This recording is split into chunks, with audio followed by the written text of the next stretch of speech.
Ce vendredi 8 septembre, c'était le tant attendu coup d'envoi de la Coupe du monde de rugby, au Stade de France. Avant l'entrée en jeu du 15 de France, Jean Dujardin et d'autres stars ont fait le show lors de la cérémonie d'ouverture. La compétition est lancée.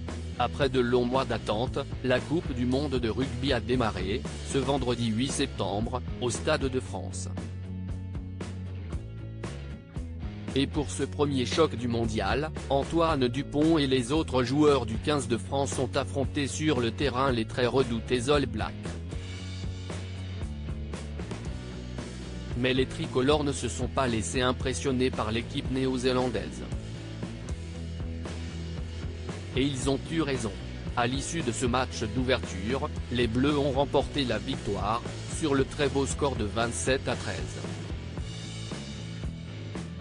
Mais visiblement, il n'y a pas que la victoire qui a retenu l'attention du public. Avant cela, la cérémonie d'ouverture, portée par l'acteur Jean Dujardin, a marqué les esprits.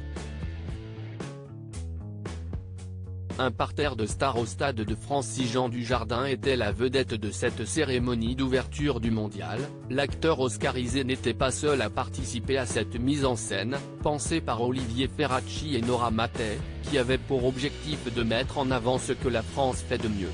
Après avoir échangé quelques pas avec une danseuse étoile, au rythme de la chanson Mon amant de Saint-Jean, interprétée par Zaz, et simulé une course-poursuite, Dujardin a cédé sa place sous les projecteurs à Adriana Carambeu, qui a joué le mannequin capricieux devant l'objectif du photographe Yann Arthus Bertrand en personne. Pierre Hermé, Zaz, Philippe Lachaud.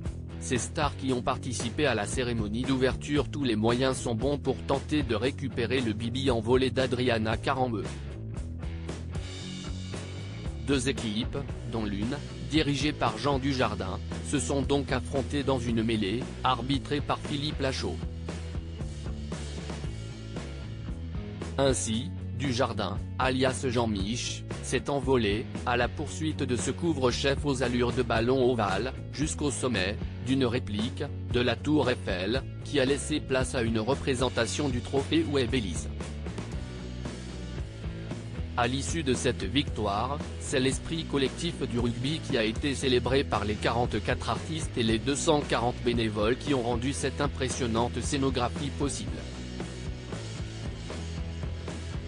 Avant que Bill Beaumont et Emmanuel Macron, qui a été copieusement hué, ne prononcent leur discours, le public a été salué par chacun des participants du spectacle, tels les chefs Pierre Hermé, Guy Savoy, Rohan Arbelae, Thierry Marx, les artistes Vianney, Zaz, Philippe Lachaud et Jean Dujardin.